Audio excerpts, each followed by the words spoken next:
Libero.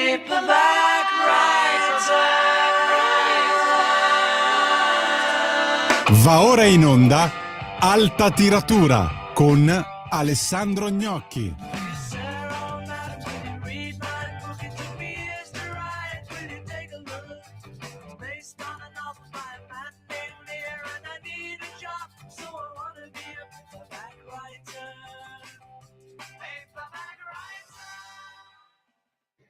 Buongiorno, eccoci ad Alta Tiratura, io sono Alessandro Gnocchi, questa è Radio Libertà. Carne al fuoco ce n'è veramente parecchia, non solo per l'incredibile polemica che ha e che tuttora riscalda il clima alla Biennale di Venezia, ma anche perché poi siamo in vista del Salone del Libro di Torino che, come sapete, è l'appuntamento più importante per l'editoria italiana e dove verrà presentata una serie di libri che possono senz'altro interessare me e voi. Ma partiamo dal caso della Biennale di Venezia. Sono poche chiose intorno a un caso che è già stato discusso e che si è ingigantito fino a diventare, purtroppo paradigmatico di come la destra ha gestito la cultura in questa sua prima avventura al governo. Come sapete, il nodo della contesa è la presenza del padiglione russo, che è stata rimproverata al presidente della Biennale Pietrangelo Buttafuoco proprio dal governo di centrodestra, che dice che avrebbe gradito essere informato della presenza russa in tempi non a ridosso dell'inizio della manifestazione, per valutare se la presenza dei russi fosse o non fosse in conflitto con le sanzioni che l'Unione Europea applica contro la Russia per aver invaso l'Ucraina. Io quello che vi posso dire di nuovo su questa vicenda è che gli ispettori probabilmente non hanno trovato niente, anzi sicuramente non hanno trovato niente, anche se le carte sono nelle mani di Palazzo Chigi. Ma io vorrei abbandonare questo aspetto di lite interna nel centrodestra su questo caso per venire a quello che è effettivamente il padiglione russo. Aggiungo solo una cosa: c'è stata una comunicazione sbagliata,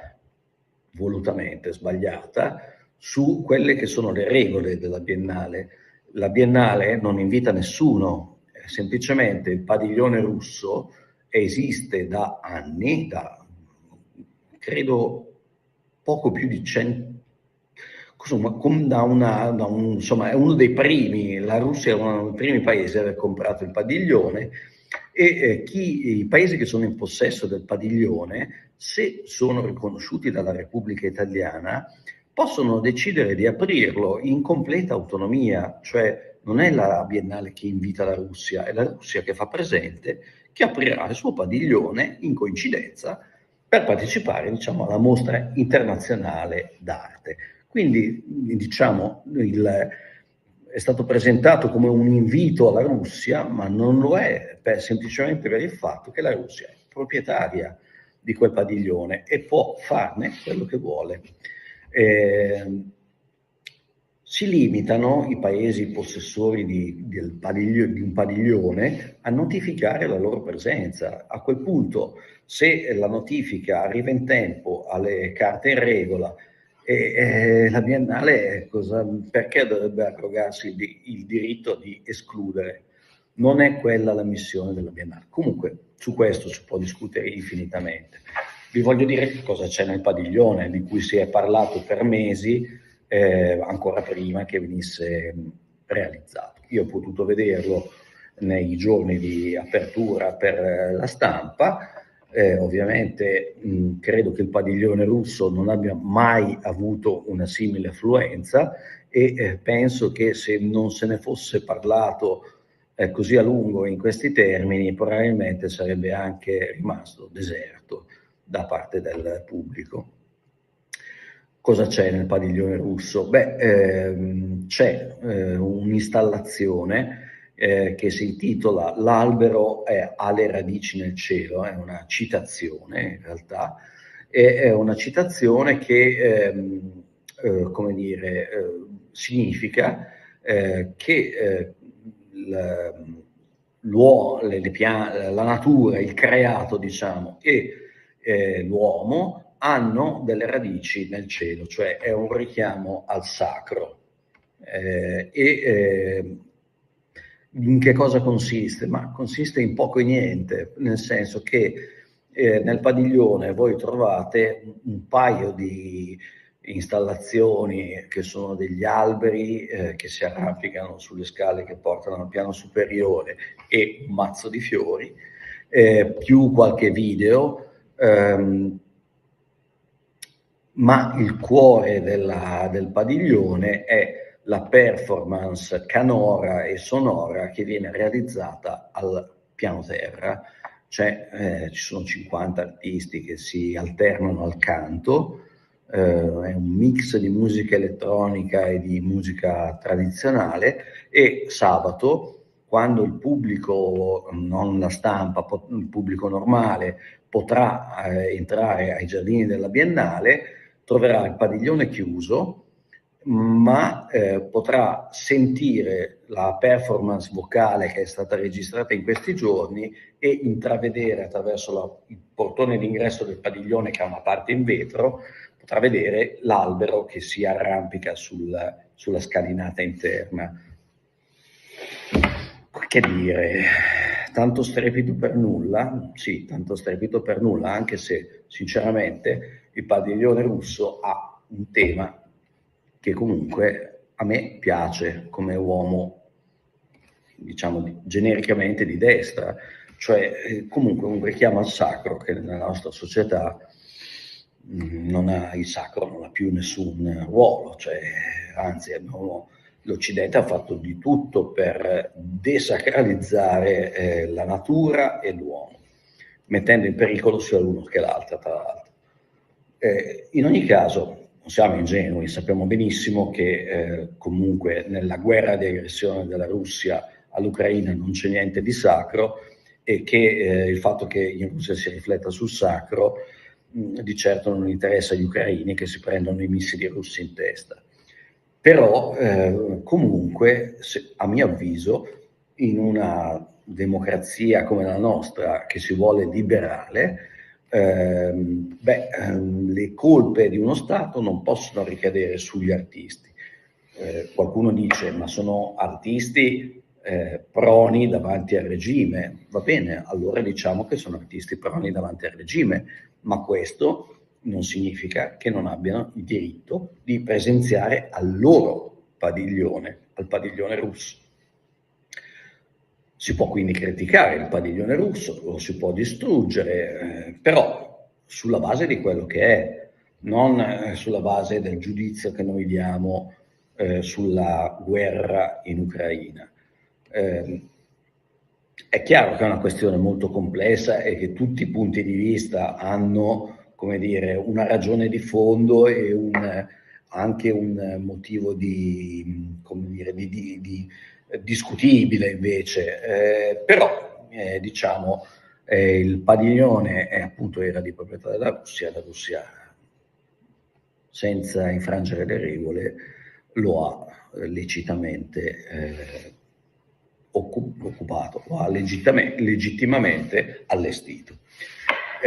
Questa disputa è diventata purtroppo una guerra di dichiarazioni, interviste, ispettori. Francamente questo è quello che ha lasciato più perplessi gli osservatori, cioè insomma il potere, se voi pensate al potere, alla discrezione del potere democristiano, no? In cui gli accertamenti di questo tipo, no? La Biennale ha fatto è tutto in regola, o hanno invitato loro, i russi, visti come sono stati ottenuti, tutto quanto, no? Il potere democristiano era solito, come dire, gestire queste cose nel silenzio più assoluto, per non fare danno alle istituzioni, perché purtroppo da questa vicenda, da questo scontro interno alla destra, escono, come dire, incrinate proprio le immagini della Biennale, che non credo lo meritasse e non lo meritava nemmeno il Ministero dei Beni Culturali. Invece da questo dissidio, che poi è anche un dissidio personale, tra Alessandro Giuli, Ministro della Cultura, e Pietrangelo Buttafuoco, Presidente della Biennale, da questo dissidio purtroppo esce un'immagine di una destra che, forse per inesperienza anche, non sa ancora governare e dominare queste questioni. I democristiani avrebbero fatto tutto in silenzio, le verifiche, il regolamento dei conti, se bisognava farlo, e tutto il resto. Qui invece è stato fatto tutto sui media e purtroppo devo dire che quella che esce sconfitta è l'Italia.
Eccoci alla seconda parte di Alta Tiratura. Adesso parleremo di Full Fires and Fire Brands, che è un libro, il libro più importante del filosofo Roger Scruton, autore del Manifesto dei Conservatori, titolo che peraltro è stato inventato dall'editore Cortina, anzi è stato inventato da uno dei redattori dell'editore Cortina, cioè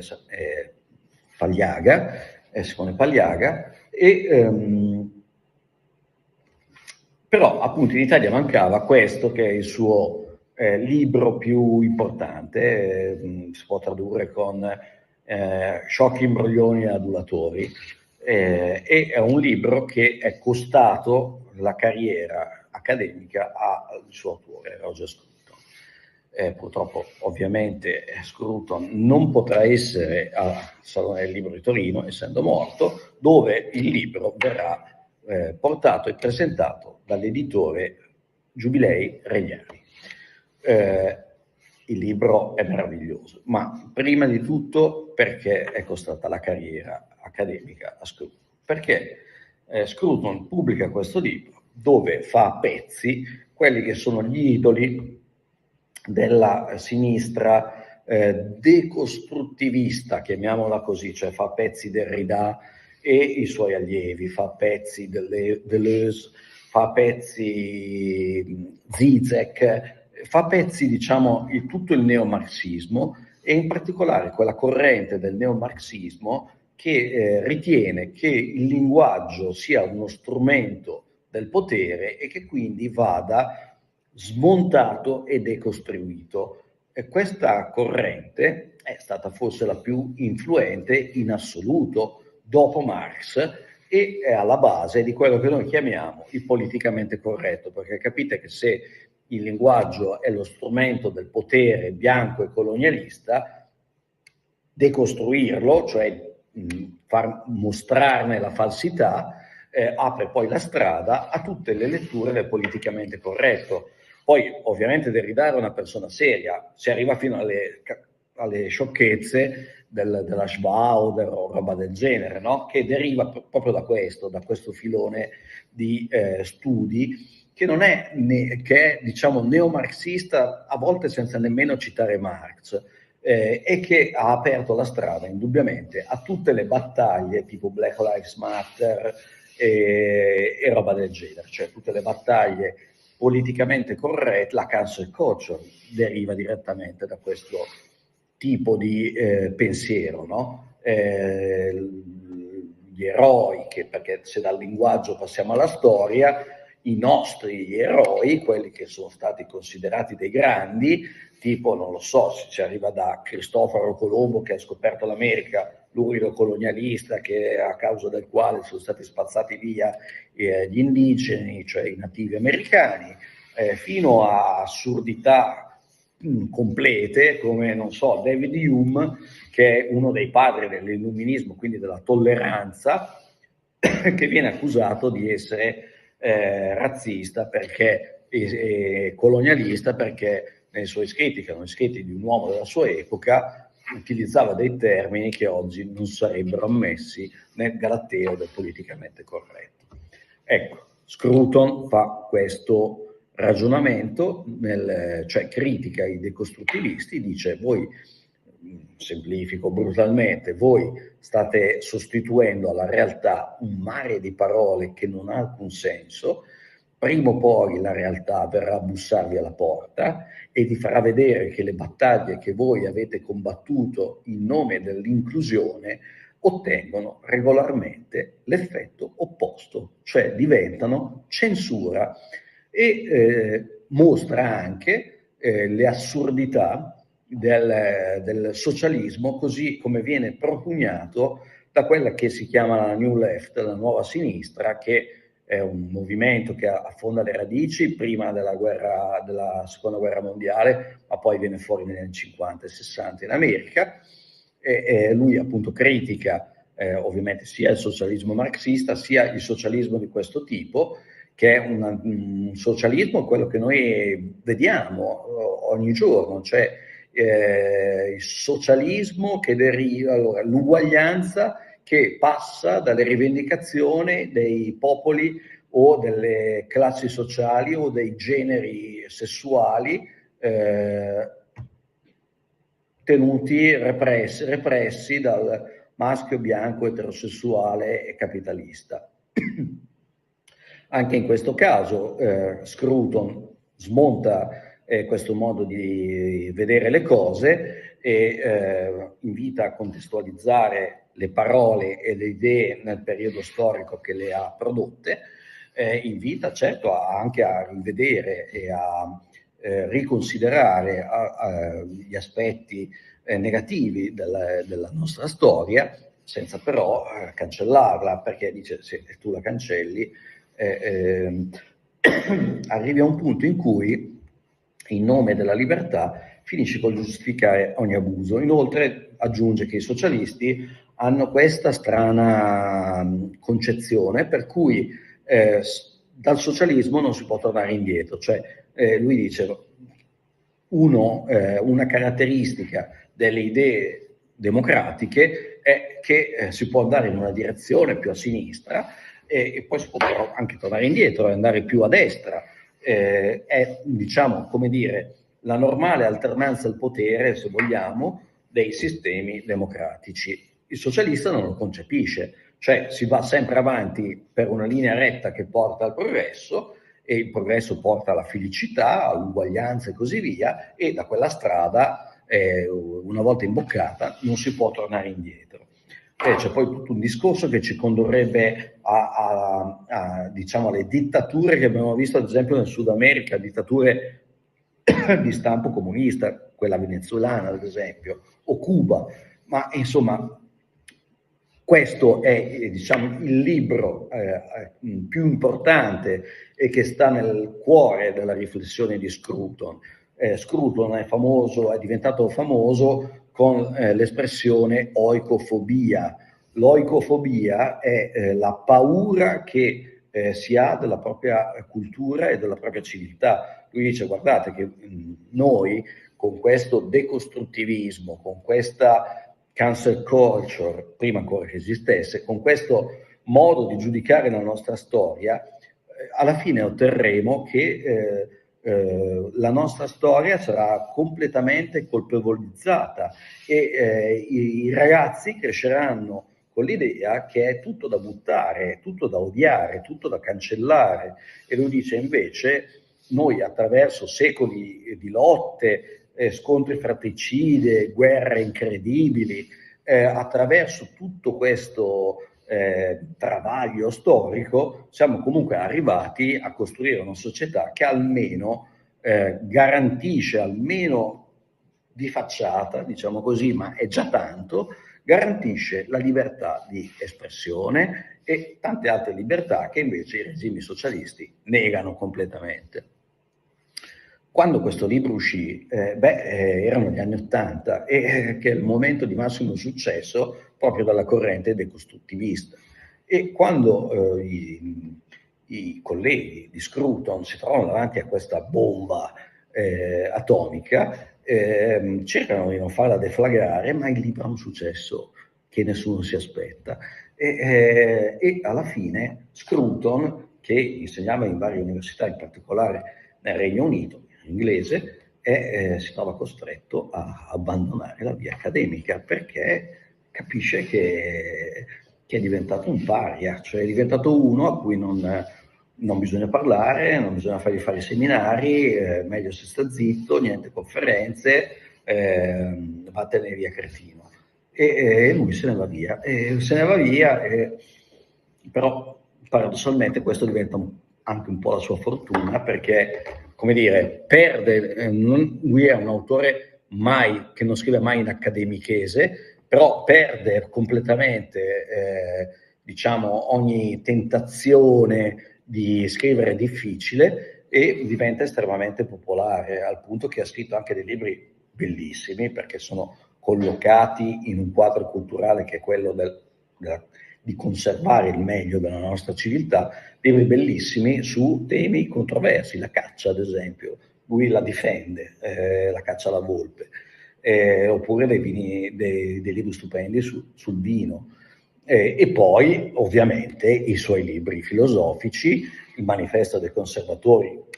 primo fra tutti, ma solo perché è quello più noto in Italia, quello che ha avuto più successo in virtù del titolo, perché poi il libro non è un manifesto dei conservatori, è titolo che peraltro richiama un libro analogo di Prezzolini, e anche lì il titolo non fu dato da Prezzolini, ma dal redattore della casa editrice Rusconi, anzi del direttore editoriale della casa editrice Rusconi, che era Alfredo Cattabiani. Questa è la novità di Giubilei Regnani per il Salone del Libro, ce ne sono tante altre interessanti, ma vorrei proprio anche mostrarvi le copertine, e quindi ne parleremo la settimana prossima da Torino, al Salone. Grazie, ciao.